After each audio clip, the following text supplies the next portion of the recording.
Oh, the lamp has gone droopy again, it just dropped out. It still works, so I need to repair that. It's amazing how these LEDs tend to de-shape themselves. I'm just going to energize standby. Energize device.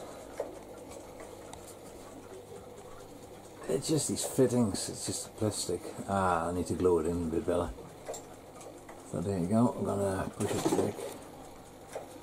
You can see this is all just hanging loose. Oh, the segment's coming out. Well, I fixed this LED cluster again.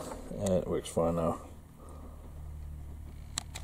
Well, I fixed the device and it's running fine now. I'll just turn it off so you can see what I've done here. The energized device. I just glued some small segments of hard cardboard type material on a couple of locations around the sleeve. There, and then around. And that will hopefully avoid the thing falling apart.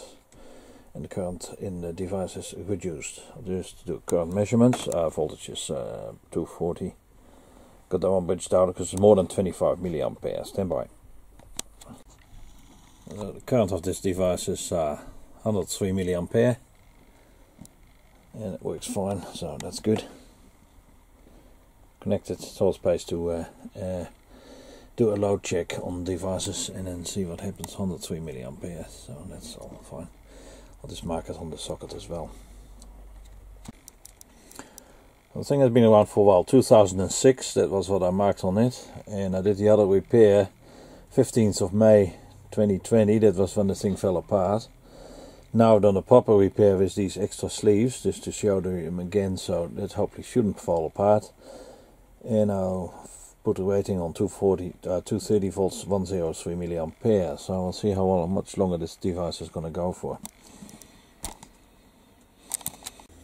Just as a simple tip, after you've done a multimeter headed on amps or milliamps, always put the leads back in the volt rating.